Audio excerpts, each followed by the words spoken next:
j'ai décidé de vous expliquer comment faire des jetés. Alors, le jeté est parfois utilisé pour faire des augmentations, mais ça reste assez rare. En général, on utilise le jeté pour faire des points ajourés ou pour faire des boutonnières. Alors, le jeté, vous allez voir que c'est très simple à faire. Donc, moi ici, j'ai commencé en faisant du jersey, mais le jeté peut être fait sur tous les points. Donc, voilà, je tricote 2-3 mailles parce que faire le jeté ici en tout début de rang, ça sert à rien, ça tiendra pas. Pour faire un jeté, c'est tout simple. On enroule le fil autour de l'aiguille et puis on continue à tricoter normalement.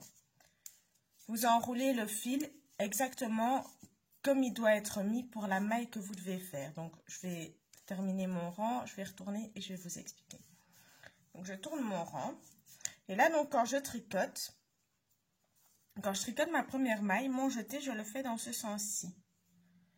Donc, pour pouvoir tricoter ma maille, ce jeté-là. Donc, quand je fais un jeté qui rajoute un point dans mon ouvrage, je le fais dans le même sens que si j'allais tricoter une maille. Sauf que je ne prends pas ma maille ici au début. Donc, simplement, je le tourne autour de mon aiguille, dans le sens des aiguilles d'une montre, et puis je tricote la suite. Et donc, comme là, je suis sur du rang envers, je dois le faire à l'envers, donc comme ceci. Et puis, tricoter les mailles qui suivent. Oups. Et là, vous voyez ici, vous avez une sorte de trou. C'est votre jeté précédent. Vous le tricotez comme il est censé être tricoté. Donc, si on vous dit de tricoter toutes les mailles à l'envers, vous le tricotez à l'envers. Si on vous dit de le tricoter à l'endroit, vous le tricotez à l'endroit.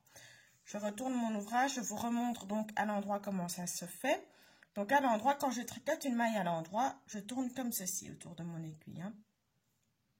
Voilà.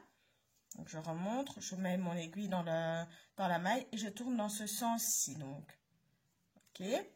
Et donc, si je fais un jeté, je fais la même chose. Oups, je vais le faire là, mon jeté. Je tourne comme ceci autour. Et puis, je tricote mes mailles qui suivent. De nouveau, ici, j'ai un trou du jeté que j'avais fait sur mes mailles en droit. Donc, je refais un jeté, simplement comme ça. Je tricote les quelques mailles qui suivent.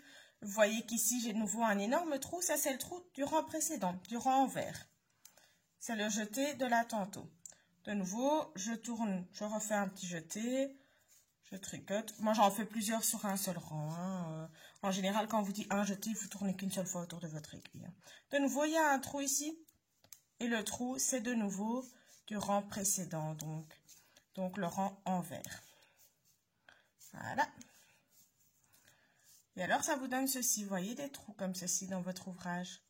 Ici. Évidemment, sur mon jersey, c'est pas très joli. Parce que ça n'a pas beaucoup d'intérêt.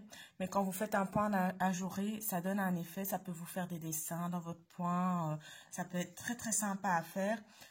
Pour les boutonnières, c'est pas mal non plus. Si votre bouton est fort grand, ben, vous êtes sûr qu'il rentrera dedans. Il faut juste bien faire attention à ce que le trou de votre jeté corresponde bien à la taille de votre bouton. Parce que sinon, il ne rentrera pas dedans. Voilà. Le jeté, c'est simplement ça. Voilà, j'espère que je vous verrai à ma prochaine vidéo.